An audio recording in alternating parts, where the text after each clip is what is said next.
This is the new Invextra bit, and we've had this out now because the metal laminates, it's hard to cut the metal laminates.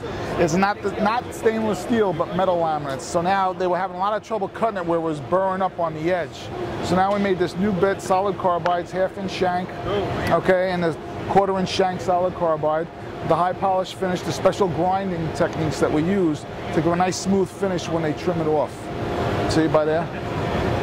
So when it's overhangs, right, and then they put the other piece on, or they put the other piece on here, and then they'll come and cut it like that. These router bits here, we'll start with, we introduced these last year in Atlanta. This is the Intech system, where most of our bits are carbide tipped. These here are carbide inserts, and these are good for, you know, the homeowner or the hobbyist that want to use the insert tooling that's basically meant for the CNC machines. They can now get the insert quality. This is industrial quality for a home user. How many different profiles? There's 9 different profiles in this line right now, and they only come in a 1/4-inch shank. Naturally, the bigger ones are 1/2-inch shank that they use in the industrial line, but these here 1/4-inch shank bits, you can resharpen these, or a lot of times they'll just take them and chuck them. Some of the knives on some of these are reversible, so you get different types of profiling.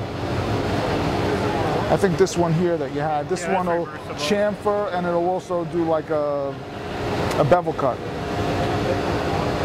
So that's the Intech. You get a lot of people that were doing these flooring like this, some hobbyists or whatever, they want to do their own flooring bits. So as opposed to the tongue and groove bits that we have, these one have a little space in here and a little nail slot relief. So we came up with these 2 tools here. I think there's one for 1/2-inch to 5/8, and the other one might be 1/2 to 3/4. So to give you a different profile of what these, you know, like are. This here is the in-groove. All right, and we started off with this in-groove system here, and you can see it starts with a 1/2-inch shank or 1/4-inch shank, and it's just the tool holder separately. We don't sell the knives with it because we have so many different types of knives. We started with the 30-degree V-grooves, 60 and 90. Then we came on with straight plunge cut, the core box, and a corner round. This is small for inlaying for guys doing sign making, or if they want it, you can see the picture, they're doing a little engraving. So it just takes off like the first layer of the veneer of laminate, and you know, they'll just etch the name, they'll go back and forth and do that.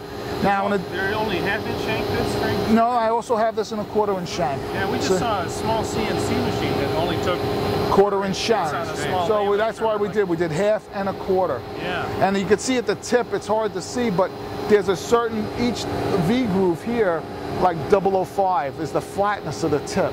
So all in the engraving, they go for the flatness because it's not perfectly straight. It's a 1 flute bit, okay? And it just cuts around, and it just leaves a little line in the bottom. So different bits leaves a wider line to get the different profiles. These are only for use in a CNC setup? Right, they're the best use in the CNC setup. I mean, some guy might want to take this to cut a little thing by hand with his router, but, you know, and there's guys that will do that. This is the in plastic, okay? And this is new, as good as gold.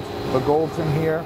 And what we did with this is that we made different thicknesses of knives adjustable, all right? Well, they're not really adjustable, but if you were cutting, say, a 16th material or an 1/8-inch material, maybe up to 3/16 thick material, this cuts and chamfers in one motion.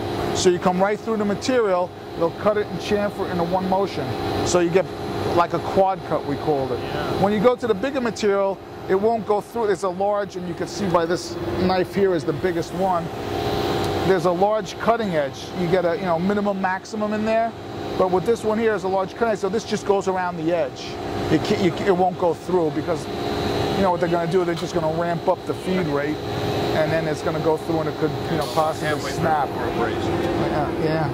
If you want to start with the blades here,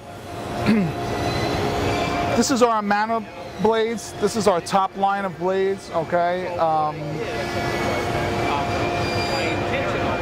the special plate. You can see the tensioning ring in the blade, okay, which adds extra strength and keeps the blade straight, because the worst thing that you can have in a saw blade is run out. The European carbide tips, it's bigger carbide. It affords you to be able to sharpen it, many times over. So it's thicker carbide. It's thicker carbide. You can sharpen it many times over if you take care of it, okay? If you wreck a tooth and, when they sharpen it, you always have to go to the worst tooth on it. So that's this here. The AGE line was a German-made blade. It's laser cut, all right? And you could see the difference in the blades right here. There is a tension mark in here also. But the difference in the steel and the plate is what makes it. Okay, so what's the difference in the steel that's in this tooth and the steel that's in No, the carbide grade is the same. I'm sorry, it's the plate that's a little bit different. Okay, so you're getting a higher quality plate. Right, with Amana. That's a little bit different. Right. Run out. Well, this has less run out too. We make this to the same. All these are made to Amana specs. Okay. So it's not, but you got to look for something different in the quality. So you have to go someplace. So in this case, we went in the plate. Are they meant for different price points too then? So yes. Are the AGE blades lower priced than? Yes, the AGE blades are lower priced than the Amana blades, and the Timberline or the T-Cut is lower priced than the AGE. Good, better, best. Okay, it's the good line. And Timberline, are they manufactured in Japan? Japan. Okay. Good, and the AGE better, Germany, is better. and the best Amana from Israel.